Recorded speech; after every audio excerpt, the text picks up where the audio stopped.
أعوذ بالله من الشيطان الرجيم. بسم الله الرحمن الرحيم، والصلاة والسلام على أشرف الأنبياء والمرسلين سيدنا محمد وعلى آله الطيبين الطاهرين، واللعن الدائم المؤبد على أعدائهم أجمعين إلى يوم الدين. رب اشرح لي صدري ويسر لي أمري واحلل عقدة من لساني يفقه قولي. قال عز من قائل في محكم كتابه المبين: بسم الله الرحمن الرحيم، وأنزلنا من السماء ماء طهورا. صدق الله العلي العظيم. فالماء من المطهرات المعروفة والمتسالم عليها، وحكمه بين الماء والمطلق، الماء المطلق والماء المضاف، أن الماء المطلق طاهر ومطهر، وهو الماء الذي يستحق إطلاق اسم الماء عليه عرفا. والماء المضاف والماء الذي يعتصر من الأجسام للعصير أو يمتزج بها، مثلا مثل الشربت أو المواد الكيميائية إلى آخره. هذا ماء مضاف، فيستخدم إلى التطهير، تطهير ملابسنا، تطهير الأماكن النجسة. لذلك عندنا بعض المسائل الابتلائية اللي صارت بعد التطور، مثل شنو؟ مسائل التطهير بالغسالة الكهربائية. هذه المسائل الابتلائية. قبل كان معروف في الأحكام الشرعية أن تطهير الملابس من البول يكون شنو؟ يكون بغسلتين وعصرتين.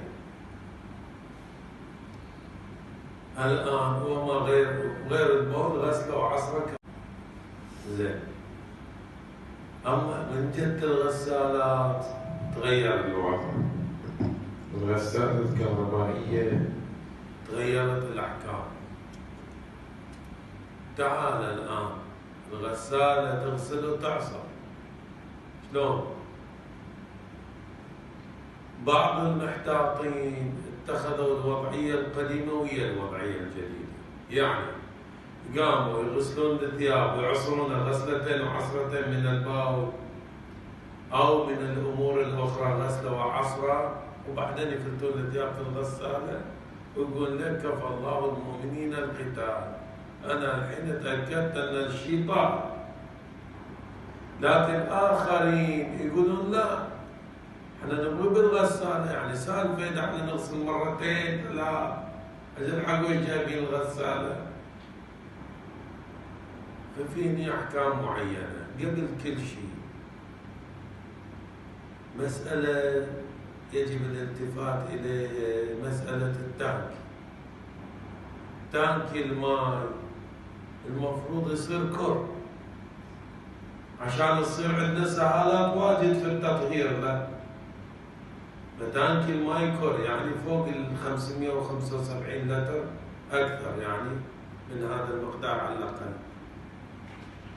هذا الكور يعني 600 وفوق كور يكون، عشان لما ينزل الماء من الكور يكون مطهر أكثر مما لو كان ماء قليل. الماء القليل هني أحكامه تصير أصعب، بعض البيوت أقل من الكور. وإيش الفرق؟ الحين ببين. عندنا أنه هذا الماء إذا كان متصل بالكور، خب مجرد اتصاله بالنجاسات وغيرها بيطهر إذا استوعب الثياب وغيرها. بس فيني التفاتة مهمة: إذا كانت هناك عين نجاسة يجب التخلص منها.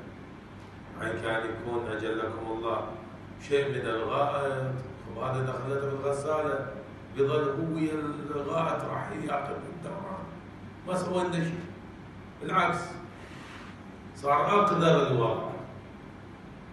فلذلك النجاسة قبل لا ندخل الملابس إلى الغسالة للتطهير. زين. هذا الماء بعد ما تصير هاي الملابس في الغسالة، الماء بتغطي الملابس، يعني المياه بتغطي الملابس، فإذا متصل بالكثير طهرت. إذا مو متصل بالكثير يبغى له شنو؟ غسلتين من البول، يعني يغسل مرة ومرة ثانية بعد نعبيه ويغسل غسلتين. لذلك شوف مثلا السيد الخامنائي ركز في فتواه على هالموضوع. وش قال؟ قال إذا كانت الغسالة منطبعة تغسل غسلتين، ما يحتاج على كطارة الملابس. بينما السيد السيستاني يقول حتى لو كان الماء كثير بعد على الأحوط غسلتين، حتى لو كان التانكي كور بعد غسلتين، احتاط غسلتين للتطهير. هذا جانب. الجانب الآخر في موضوع العصر عندنا أن الماء ما يكون متقطع مع العصر. يعني شوف بعضهم شو يسوون؟ فلتوا الثياب وخلوا عليها الصابون، وش صار الماء؟ صار الماء مضاف ما يطهر. ملاحظين الحالة ولا؟ صار الماء مضاف في الغسالة ما يطهر الثياب. فوش نسوي؟ فاحنا ما عندنا غير انه امل غير في العصاره، انه بيجيه ماي نقي واكو بيفرغ، تصير شطفه كامله له، فبيصير التطهير مو في حوض الغساله. هاي شوي قوي الصوت. بيصير التطهير مو في حوض الغساله، بيصير التطهير في حوض العصاره. ملاحظين لو لا المساله؟ يعني في حوض العصارة المفروض ما ينقطع الماء على العصر، يعني يصير شطف ويعصر. هذه الكيفية. هذا بالنسبة إلى الغسالة أم الحوضين. أما الغسالات الأوتوماتيكية اللي بتتكلف بالغسل والعصر، فإن كانت اثنتين وعصرتين بتطهر الثياب بشرط أن يكون متصل شنو؟ بالكر. أما إذا كان الماء الجاي من فوق مو كور، هني المسألة أن تتعمد الغسل مرتين والشطف والعصر مرتين، يعني راح يصير عليك على مرتين الغسلة عشان تطهر الثياب. هذه الكيفية مبنية على شوف آلتها بسيطة، آلتها بين ماء كثير اللي هو الكور وبين شنو؟ بين تحقق الغسلتين والعصرتين بماء مطلق مو مضاف.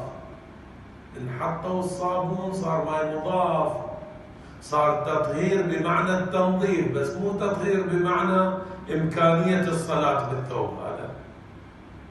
هذه المسألة.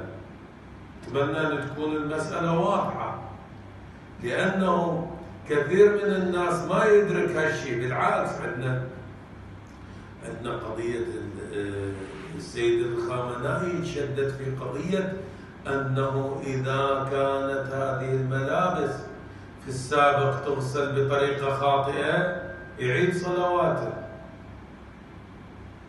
يعتبر فاقد الطهارة له، يعيد الصلوات.